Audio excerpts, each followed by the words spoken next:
pasa en el mundo de los últimos 10 años a la fecha. Un conjunto de tendencias como oleadas que finalmente a todos nos afectan y casi de manera inmediata.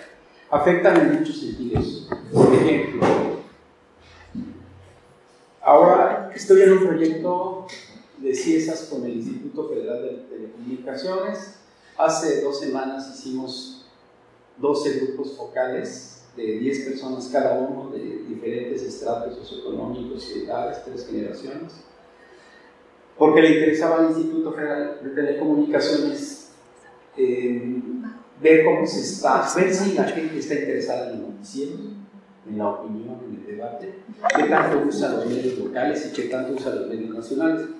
Y obviamente lo que se impone desde hace años es esto: la gente ya no consulta, la gente casi ya no tiene radio en su casa, ni no les sirve porque tiene otras opciones, empezando por la diversidad musical, que a veces se valoraba, y que esto ya con una suscripción barata te puede dar mejores opciones. Pero a lo que voy es a que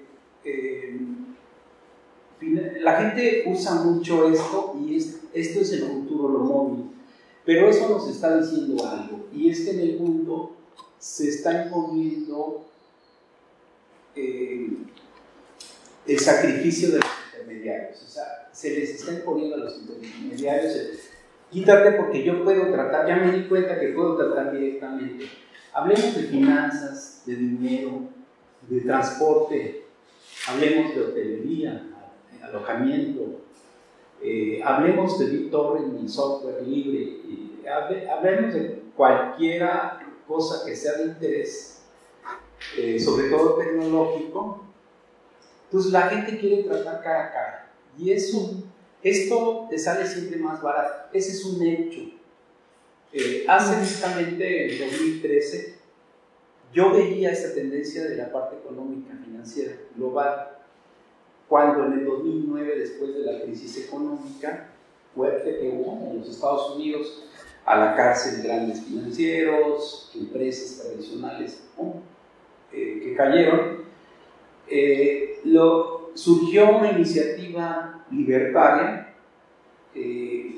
por el lado de BitTorrent, por el lado de gente que buscaba libertad financiera, y así nace Bitcoin. Es la criptografía, es decir, la transmisión encriptada del valor a partir de los medios electrónicos cualquiera, la transmisión persona a persona, y ahí derrumbas a los bancos, incluso peligrosamente a la banca central, a los bancos estatales, porque puedes tratar, y ese es un dardo envenenado directamente para transferir dinero que el mercado valora. Y esto, por eso creé como blog, después se hizo un sitio, y ahí a veces por gusto, es un blog, voy hablando de las tendencias, en donde aparecen las remesas y demás. Esto es a nivel de inclusión financiera y el trato, cada uno. Como terminaron hace rato hablando de Airbnb, pues yo pongo a Bitcoin ahí junto, y pongo a Uber junto, y pongo a todas estas opciones que están acercando a la gente y derrumbando hoteleros, cadenas hoteleras, operadores, turoperadores, bancas centrales. Hace 3 semanas hubo aquí en Mérida una reunión que CONACYT convocó para platicar sobre cuál era el estado de ánimo, cuál era el termómetro acerca del Tren Maya.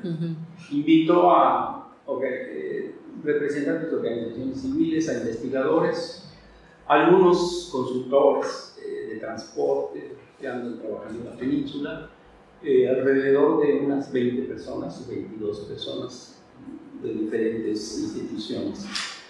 El tema entonces pues era el Tren Maya y cómo lo ve cada uno. Voy a empezar entonces con este tema y lo voy a ligar con los grandes ejes de la península. Planteamientos centrales en primer lugar. Esta visión que me interesa mucho porque define los rasgos actuales, cómo se modela históricamente el territorio en el presente, que nos parece natural que así sea, pero que trae una carga de política pública y de intervenciones privadas y sociales que van sellando este presente y futuro de la península, como ocurre en cada territorio. Y la recomendación final es, en tercer lugar, ¿qué significa gradual y escalable para el Tren Maya?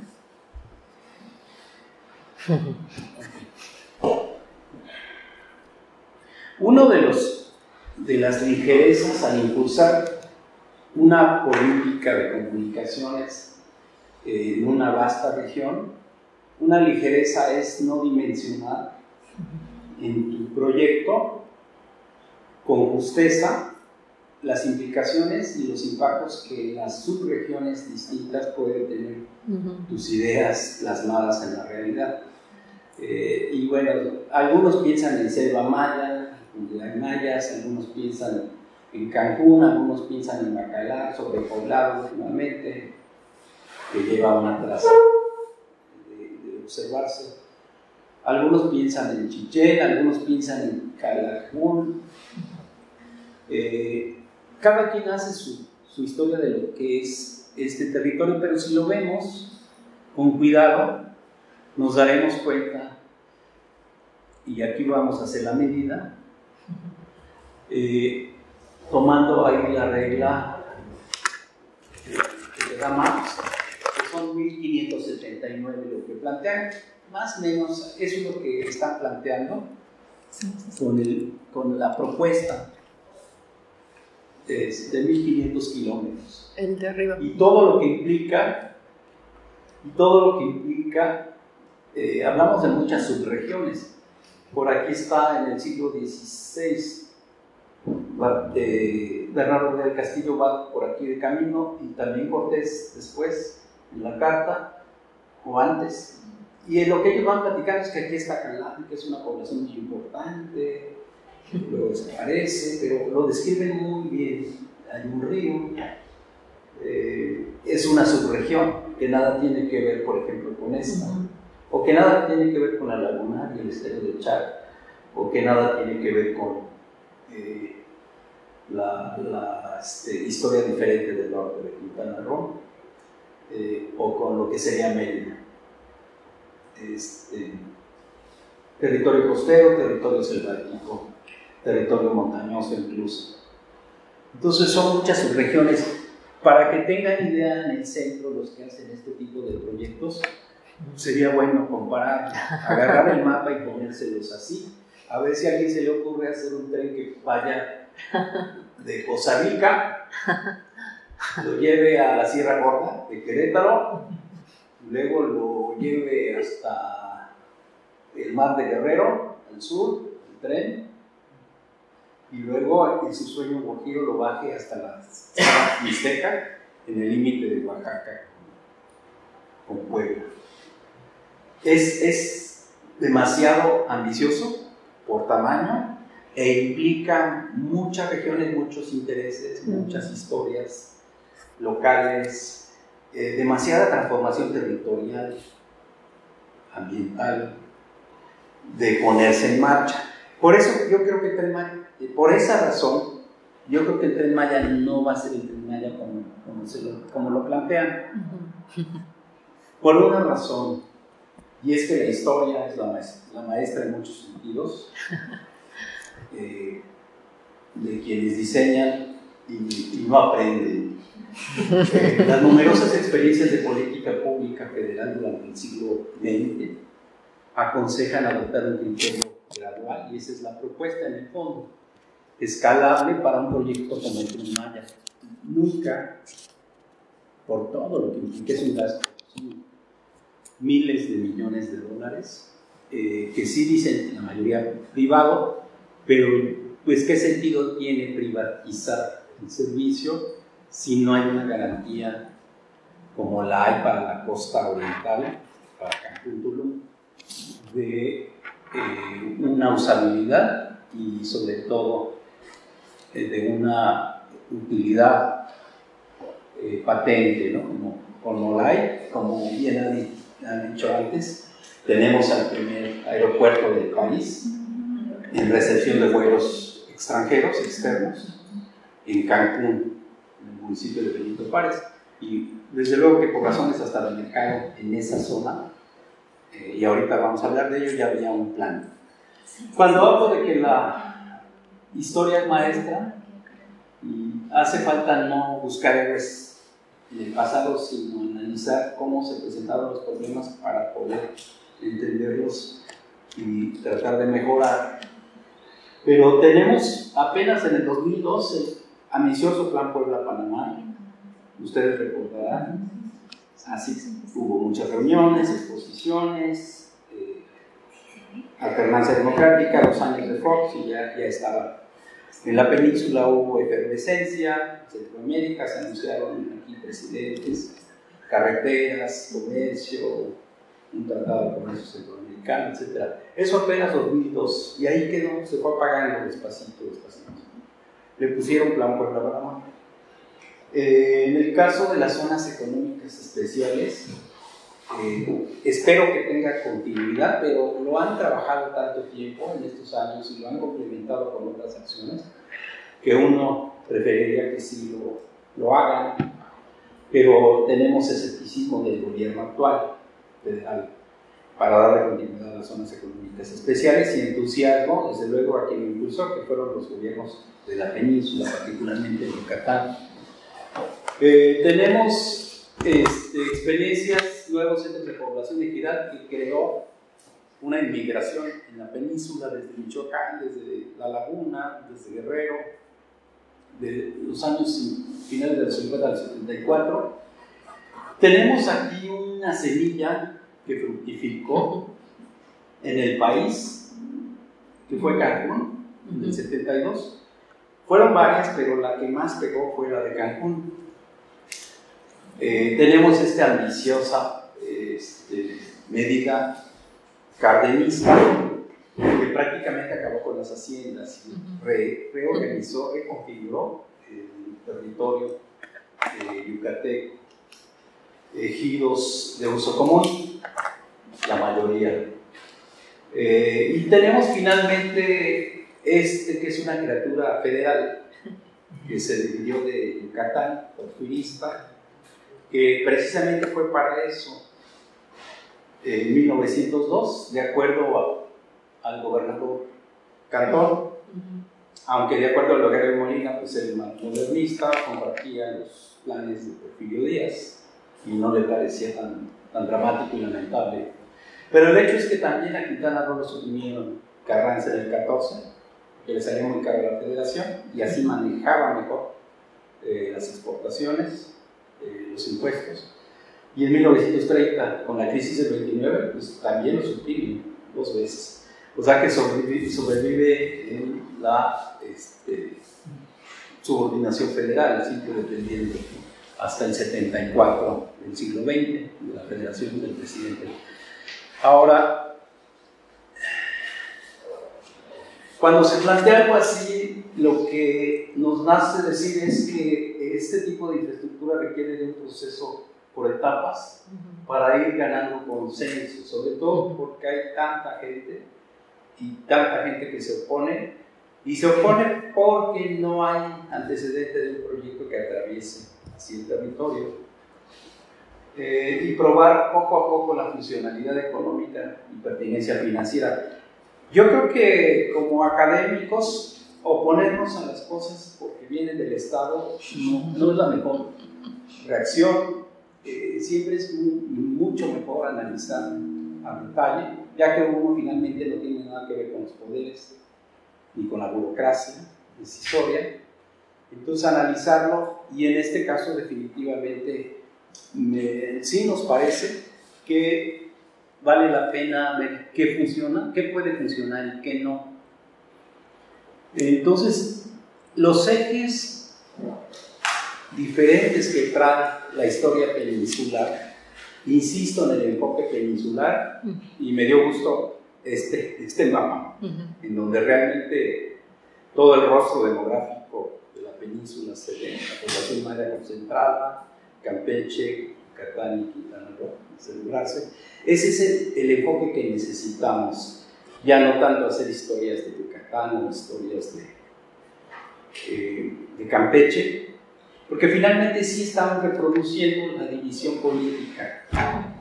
Y aunque pertenecemos a universidades o a instituciones estatales o federales, pareciera que desde la academia sí podemos tener esa perspectiva que nos encamine a ver todas estas corrientes subterráneas o históricas y que pues están ahí para que se vean la población maya central, la población de la costa oriental y todo lo que pasa en el 19. El 19 es un surtido complejo de transformaciones demográficas, altibajos, guerras, regiones ocupadas, regiones desocupadas, activación insular, interferencia colonial, productiva, fronteriza. Hay un conjunto de dinámicas que confluyen en la emergencia de las haciendas enequeneras en la última parte del 19, en el siglo XX los nuevos centros de población ejidal que vienen a ser también se superponen después del gran ejido enequenero, después de la liquidación de lo que quedaba de haciendas, a nuevas formas de tenencia, justamente en esas costuras o en esos linderos que se ven entre Yucatán y Quintana Roo, pero también en Campeche y Tabasco, con gente de fuera, la mayoría, platicando con gente del Sisi, ahí donde entras a Calakmul, ahí los señores que cuidan, un asentamiento que está ahí, realmente pues no son mayas, o sea, cuando pase el tren sobre Calakmul, se darán cuenta que ahí no hay mayas, sino que hay ese perfil de habitantes hijos de una política de colonización y de ocupación y de asentamientos, yo diría previa a Echeverría, pero todavía el último jalón con Echeverría, del milagro económico y lo que va dejando. Entonces, economía, pues ahora hablamos de turismo, prácticamente el turismo, la migración, pues ha ocupado la atención porque es la actividad más importante para Quintana Roo, económica y laboral, y los servicios que desata, les dicen que son indirectos, vemos que Yucatán pues mantiene, yo diría desde el porfiriato, una economía un poco más diversificada cuando tiene sectores de cervecería, de cristales, de harina, cemento, sectores ligados a la producción de harinas. Entonces el transporte es muy dinámico y eso lo está reforzando en los últimos instantes, como diría, llegada a la inversión por empresas, y si le agregamos lo que la zona económica busca, ellos hablan de tecnologías de la información, de software, hablan de tecnología, no es una maquiladora, una expectativa de que lleguen inversiones extranjeras sin pago de impuestos o con exenciones temporales y se instalen para producir cualquier cosa, sino que tiene que ser, como hay vocación para el Istmo, según la zona del Istmo, es la logística, o para Michoacán también, o para Puerto Madero. En el caso de Yucatán era básicamente tecnología, y eso hace un poco más noble la diversificación en caso de que ese proyecto pueda funcionar. En economía, lo que tenemos en la costa oriental, aparte, como frente al auge enequenero, lo que tenemos es el auge fronterizo del chicle. Hay un paso del palo de tinte colonial, 17, 18, y ya para el último tercio del 19 las maderas y el palo de tinte van como perdiendo interés al mismo ritmo de la emergencia y el interés de exportar chicle para el este norteamericano, más cercano, más negocio, el Chico Zapote. Y así en Campeche, en Veracruz, en Tabasco, en Quintana Roo, en Belice, hay cierto auge con precios que van al alza. Si uno revisa cómo se presentan, hay muchos mapas, especialmente sabemos que la cartografía, en épocas de guerra siempre hay introducción de cartografía, y tanto en Inglaterra como en España, 1740, 50, 60, 70, 80, son de un montón de mapas que uno puede encontrar en París, tanto en Sevilla y sobre todo en el Archivo Histórico de Madrid. Y ahí estarán muchas veces Yucatán, Honduras. Entonces, esta es la relación. Yo con este mapa quiero llegar, y con el que viene, pero me regreso. Con este mapa inicio preguntándonos si ustedes, por lo que han leído, lo que conocen, ¿qué experiencias de viaje existen en la historia documentada que atraviesen el sur de la península? Pensando en el Tren Maya, o sea, aparte de Bacalar. Yo recuerdo que la ruta de Bacalar a de Palenque. Bacalar a Escárcega, A Palenque, ¿no? a Campeche, ¿no? Ah, bueno. Ajá. La persona que conquista, su grupo de españoles que conquista Chactemal antes de llegar a Yucatán en 1527, Alonso Dávila, que fue compañero de Grijalva, de Francisco y de Hernán Cortés, además de Córdoba y Hernán Cortés. Entonces, este señor sí hace de Acalán, va cronicando cómo pasa de Acalán y atraviesa. Esa es una. Ahora, los sacerdotes que quieren ir a conquistar espiritualmente o a tener presencia, junto con los soldados españoles de Mérida, que bajan por Orita, por ejemplo, en 1730, por ahí. Van bajando, pasan a Bacalar y sí atraviesan, pero de norte a sur, esa zona. Quiero decir, la experiencia social, la experiencia de los pueblos y de los gobiernos y de los militares no registra una ambiciosa incursión, porque la naturaleza no necesariamente es benigna y es redituable hacerlo. Plantear que llevarlo a Palenque, el tren, puede ser viable, sobre todo porque se tiene una sola vía, es un circuito, es un tren que solo va y da la vuelta, y luego solo va y da la vuelta. No es un tren de transporte, sino un tren de paseo, por así decirlo, a excepción del tramo que va a ser Cancún-Tulum, porque ese sí tiene más tráfico. Este es de finales de 18 también. Entonces, son zonas no densamente asentadas.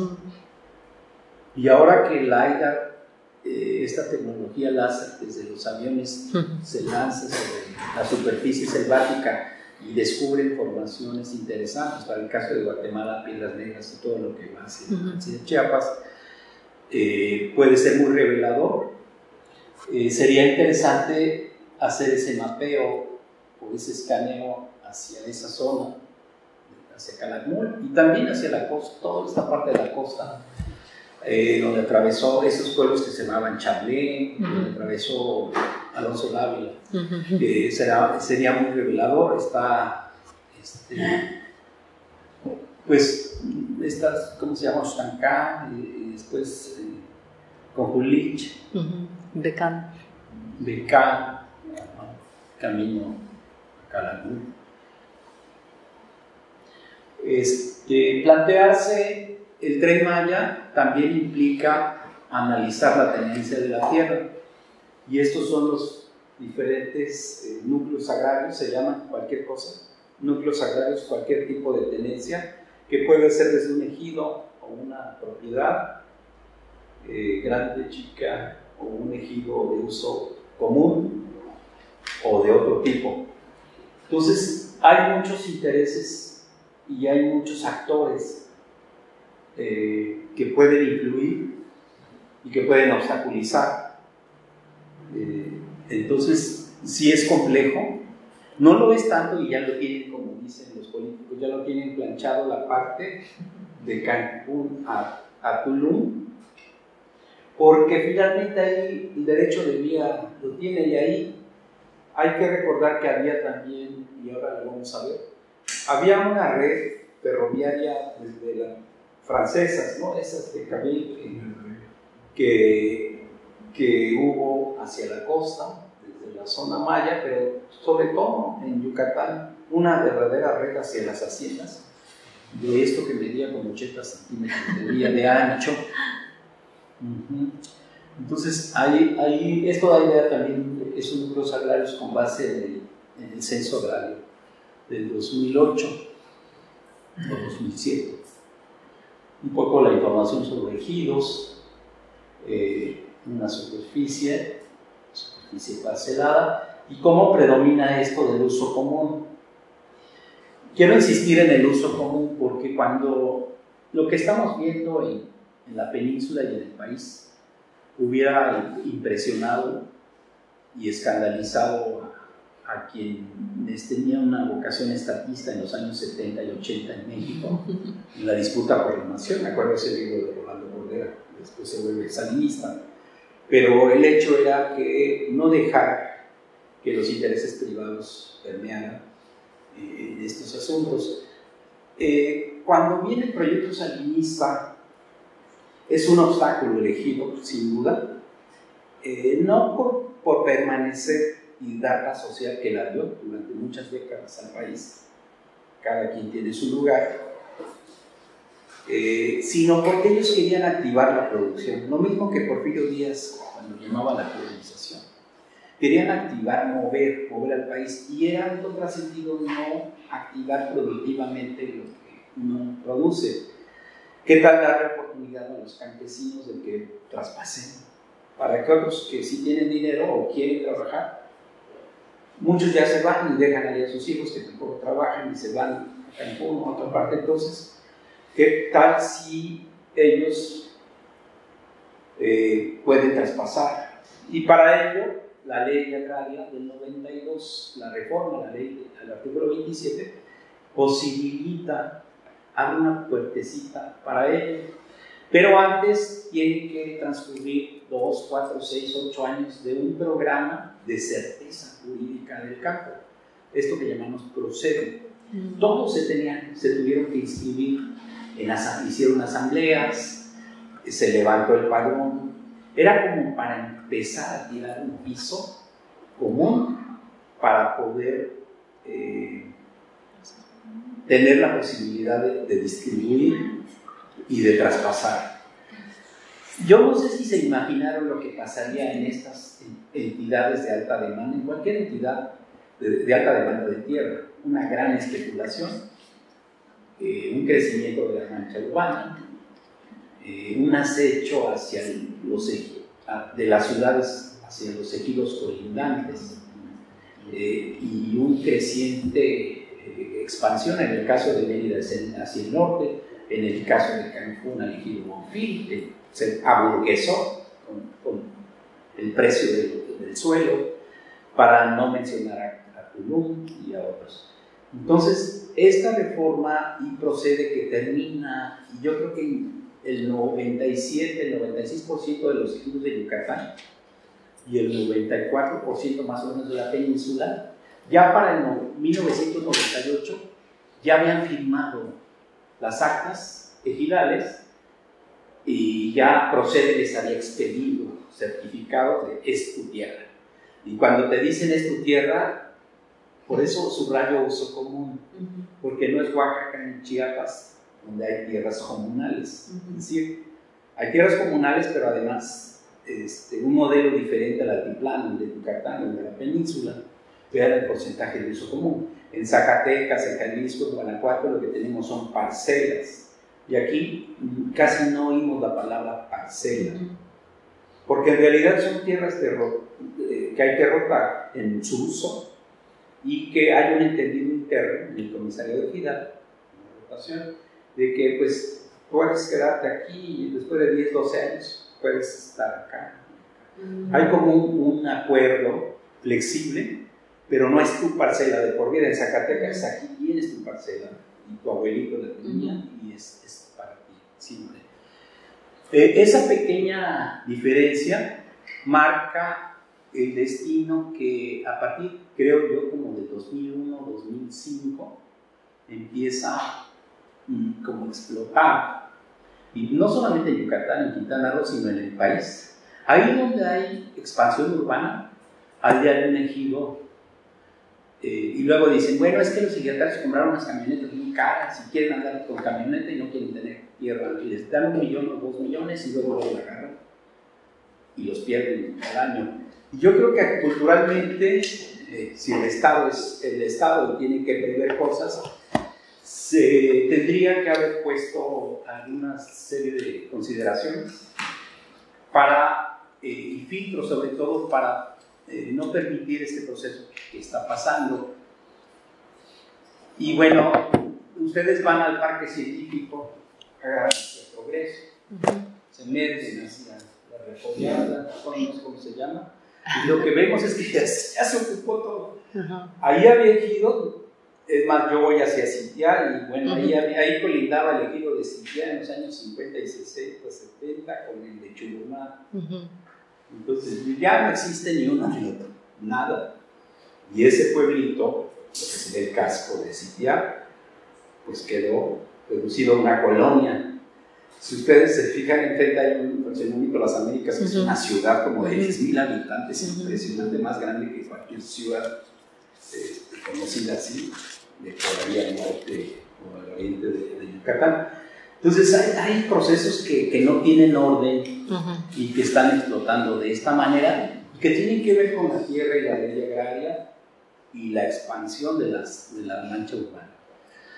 Ahora, cuando te planteas el proyecto, porque te lleva allí el acento de la política federal, Yucatán no es novato, no es nuevo, y Quintana Roo tampoco, en las experiencias de planificación y de prueba de las vías férreas. Ya mencionábamos aquí el mapa de 1908, el general Bravo se planteó subir desde Chetumal hacia lo que él llamó Santa Cruz, Santa Cruz de Bravo, perdón, por el apellido Bravo, jalisciense, no sé.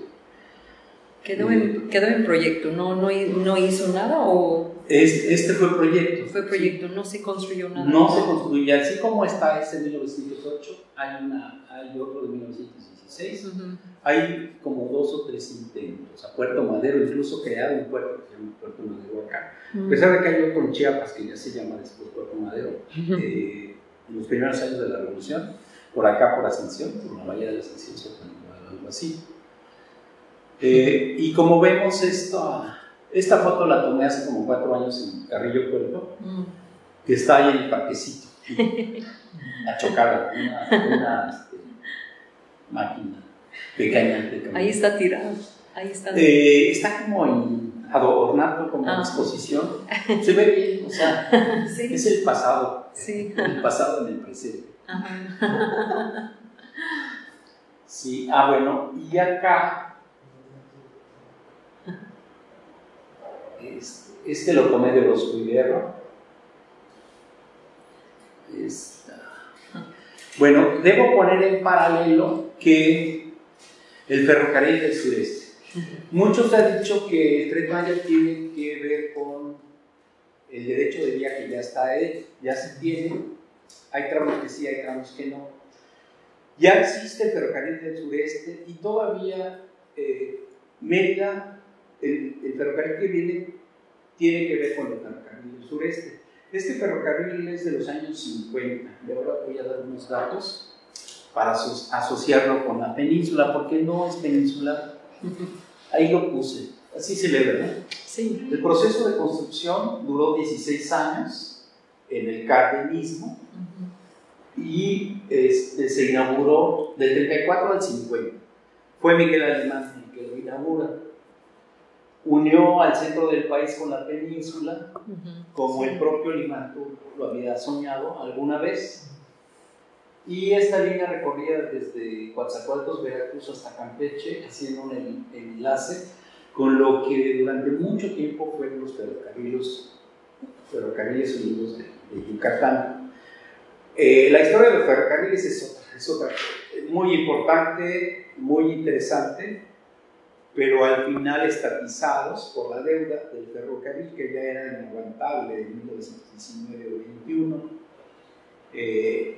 Hay una gerencia de ferrocarriles nacionales y una tendencia que viene desde Carranza con Pani, cuando fue director de ferrocarriles, y que se consolida con el callismo en los años 20, fue hacerla como una empresa pública que funcionó muy bien, con un gerente, Sánchez Mejorada, en la última parte de los 20, y funcionó muy mal con dirigentes sindicales que accedieron a la dirección de la empresa y se convirtió en un botín de corrupción.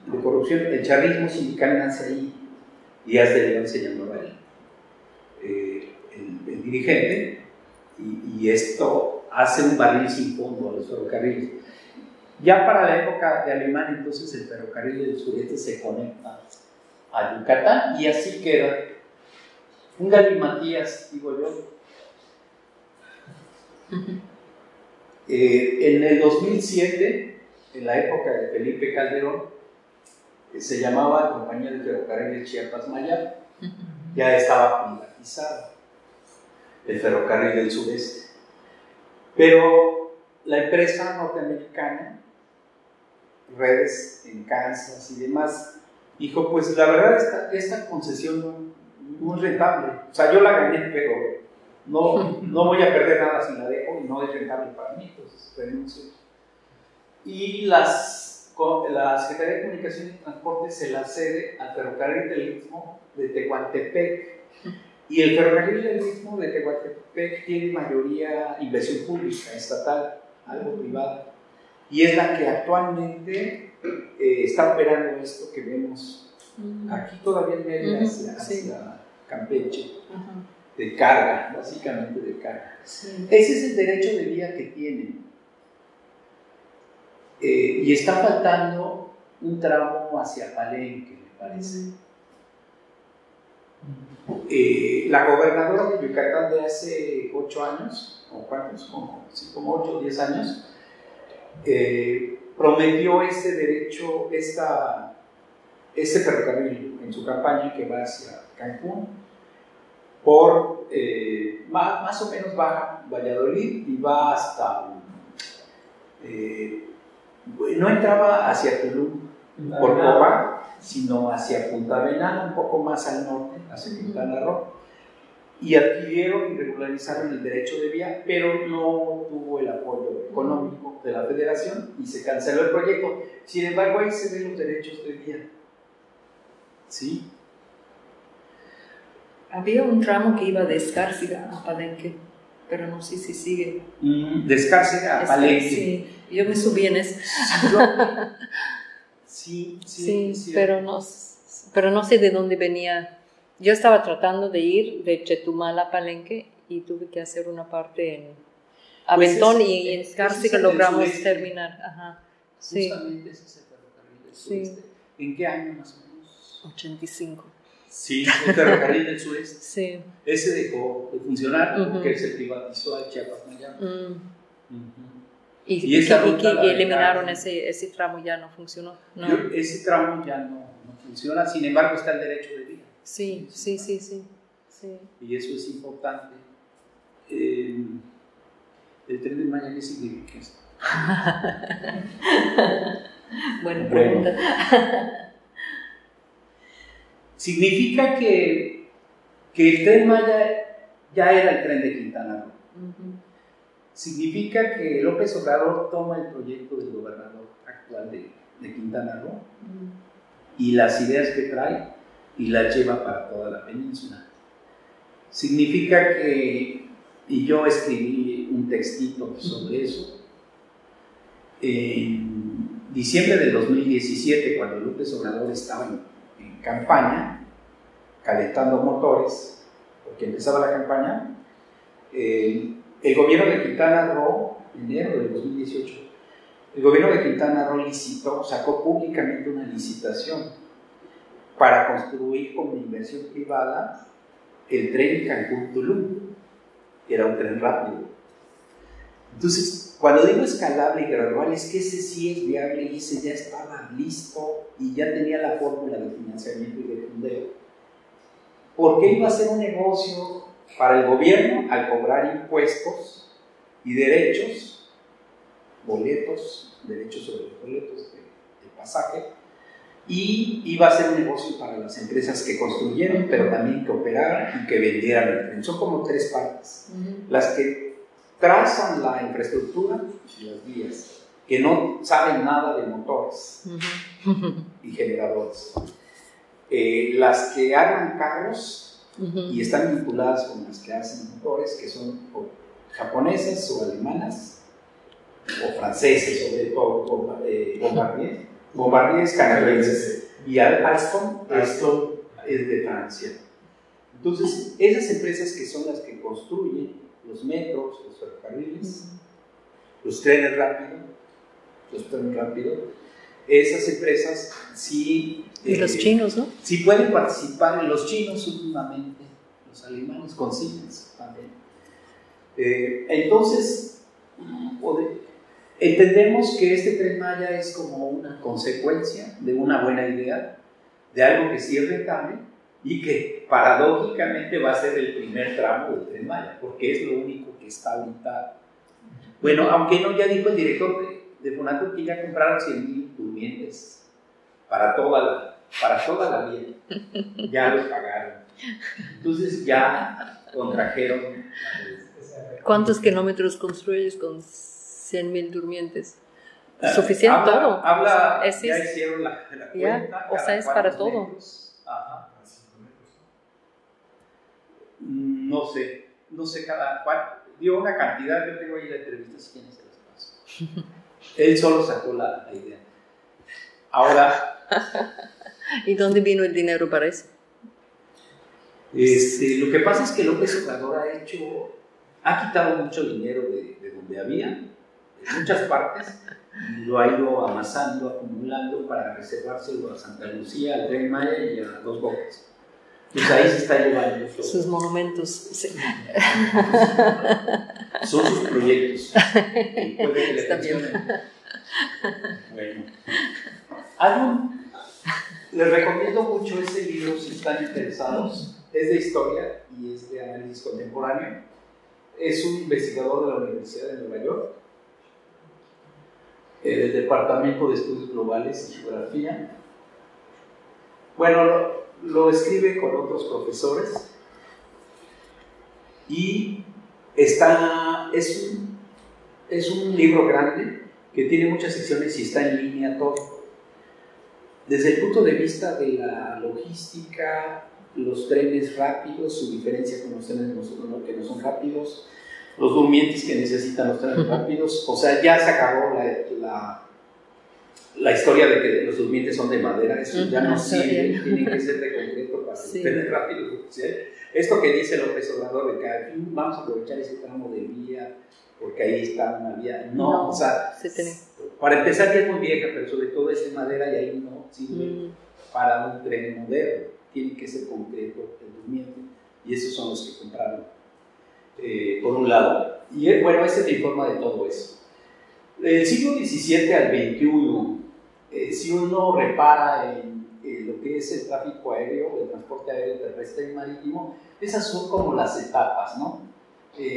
Lo más contemporáneo tiene que ver, es como logística, ya dejó de ser de pasajeros, a menos que sean cruceros. El marítimo, entonces, está hecho para distribución, sistemas de distribución. Las carreteras no siguen a este tiempos competidores, son útiles para la movilidad.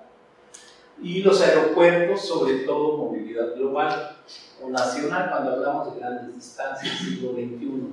Ese es en términos generales la evolución del transporte, pero el tiempo de viaje con la introducción de las locomotoras de alta velocidad, yo quiero, porque es muy común que a veces hagan la observación de que en Europa hay trenes, están haciendo trenes y hay trenes que funcionan muy bien, pero habría que ver qué tipo de trenes hay allá, para qué sirve el transporte y también las distancias y las inversiones y los actores nacionales que participan en las inversiones, que además están de alguna forma garantizados por economías estatales. Entonces tenemos locomotoras antes y después en horas. Antes era azul y después de la instalación de las locomotoras se reduce. Son las de alta velocidad, donde hay tradición de transporte ferrocarrilero en las metrópolis europeas, asiáticas. También ahí se genera tecnología de transporte, en Japón, en Hong Kong, y últimamente pues en Singapur y en algunas otras economías muy fuertes. Entonces, si lo vemos como la evolución de la tecnología del 81, apenas estamos hablando de 25 años, o 26, del 81 al 2005, vemos la velocidad que alcanzan en el primer renglón, la velocidad en la que operan y en la que están diseñadas para cubrir el récord que se tiene. Y bueno, este comparativo lo saqué del libro porque una declaración de Fonatur es que este tren va a correr a promedio 120 kilómetros, 140, bueno, alcanza velocidades de 140 o 160, pero el promedio es de 120, 140. Es lento, entonces. No es un tren rápido. O sea, el que va a estar aquí no es un tren rápido. Porque la primera columna es de esa. O sea, aquí dice 220. Ajá. O sea. 220 kilómetros por hora. Ajá. Y este es 160. O sea, está más lento que los lentos del 81. Sí. O sea, lo que quiero decir es que son dos tipos. ¿Para qué quieres el Tren Maya? Ajá. Para transportar turistas, ajá. Para transportar gente, o qué tramo va a ser para turistas, qué tramo, o todo va a ser para turistas. Claro, sí. Y cada una decisión que tomes, ya la están tomando. Para carga también. ¿Para qué? Para carga lo quiere Yucatán, básicamente. Por eso estaban interesados para Progreso y para Mérida. Pero lo que ha dicho Fonatur siempre, desde el año pasado y últimamente, es que el tren Cacutulum, que para mí es el único que va a funcionar, va a tener, y lo digo muy mal, o sea, de primera y de segunda clase, o sea, para albañiles y para turistas, sí. Lo cual es una discriminación, y lo digo así. Sí, lo vi, lo anoté en tu artículo. Y ahora hablan de un nivel y un precio así, y un nivel y un precio así. En una zona donde, o sea, en esa zona es para pasajeros básicamente, aunque eventualmente habrá carga, porque sí hay necesidad de un transporte, y porque como vamos a ver, no sé si metí aquí el cuadro, la tendencia de saturación del aeropuerto de Cancún en el mediano plazo, a pesar de sus ampliaciones, yo creo que ya lleva como la cuarta etapa o quinta, a 8 años o 6 años, hay que pensar en el aeropuerto. Y había una disputa si crear el aeropuerto en Tulum, en Playa del Carmen, por ahí. Pero obviamente tienes intereses empresariales muy fuertes, hoteleros acá, que quieres tenerlos a los turistas más concentrados al norte, y hay intereses emergentes dispersos en la parte sureña. y están en contra de que haya otro aeropuerto. Esta fórmula del tren puede dejar contentos a algunos sectores, y creo que los empresarios de Quintana Roo estarían, y los actores económicos en general, estarían, más la burocracia de Quintana Roo, estén muy contentos de tener el tren, ese tramo que ellos mismos habían concebido, licitado, y que lo pararon en su licitación, pues porque les dijo el gobierno federal: espérame, el candidato en el documento de PGNomics, aquí voy yo y yo quiero hacer algo macro y te voy a tomar en cuenta. Pero es como dijiste al principio, o sea, las diferentes necesidades y usos entre las diferentes zonas son tan grandes, o sea, puede haber cierta coherencia en ese tramo Tulum-Cancún, o en su momento Chetumal-Cancún, tal vez, pero... Bacala, quizá. Pero con lo demás, pero o sea, ya está Mauricio totalmente Vila y dice: no, ya convencimos al presidente López Obrador de que venga hasta Mérida, y estamos convencidos de que vaya pero con motivos totalmente diferentes, ¿no? ¿Cuál es la necesidad? Y sí tiene sentido, porque Yucatán está costando a la logística, Mérida, Progreso, y además tiene un puerto impresionante, un muelle impresionante, que le daría un uso más óptimo. Pero es un tramo muy corto. Para el tren, pero sería de carga, ese sí sería básicamente de carga. Como de antes, entonces. O sea, como antiguamente había el tren siempre de... Bueno, había un tren de Mérida a Progreso hace los años 20. Pero ahora, ¿cómo diferencias un tren de carga de...? O sea, si tienes un tren Maya, que ya la Secretaría de Turismo ha dicho claramente, el secretario ha dicho que es turístico, o sea, el tren es para turismo. Claro. ¿Cómo le das un uso este tramo para que sea de carga? Es que va a haber dos tipos de carros. Puede ser compatible, no lo sé. No tenemos esa experiencia, y bueno, lo dejamos así en el aire. Entonces, esta es para un poco valorar las velocidades y dónde se ubicaría esta propuesta del turismo local. También el secretario de Turismo ha insistido que hay ejemplos en el mundo que están otra vez recurriendo al tren, y su ejemplo común es Uruguay. Ahora que estaba el presidente todavía Mújica. Mújica hizo varias cosas interesantes, recuperando lo que tenía. Mújica, por ejemplo, ahí donde nació Raúl Sendic, de los Tupamaros, el líder, justamente ahí revitalizó una cooperativa de un ingenio que fue importante, simbólico para Uruguay. Y ellos acaban de inaugurar 188 kilómetros de vía, y la velocidad que están manejando también es de 160 kilómetros por hora. O sea, sería muy parecido a donde sustituyen los dientes de madera por lo que debe ser los dientes de hormigón, como le dicen en España, o de cemento, como le decimos en México.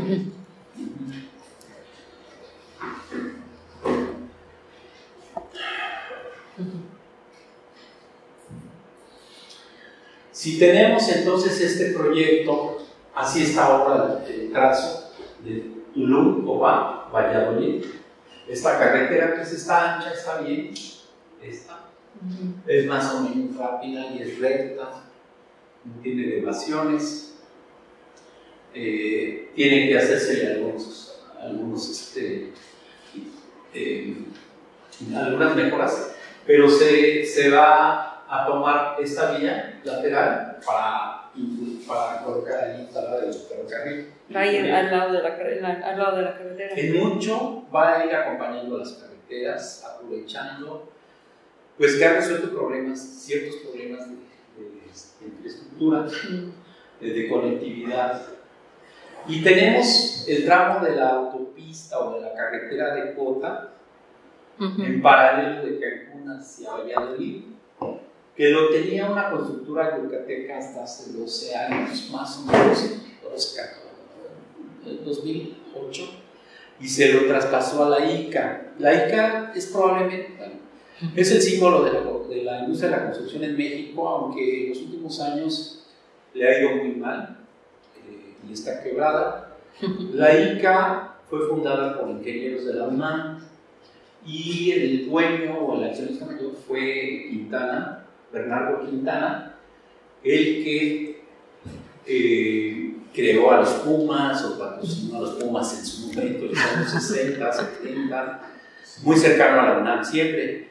Y curiosamente Bernardo Quintana, bueno, al fallecer deja la familia, pero los hijos de Bernardo Quintana y los sobrinos se dispersan empresarialmente y uno se viene, una estudia historia, Lupita Quintana, otro estudia Asia y África, fallece como en el 83, muy joven, estaba en el Colegio de México como investigador de Asia, en el Centro de Estudios de África, y un tercer hermano, el mayor, se viene a Quintana y crea un negocio turístico.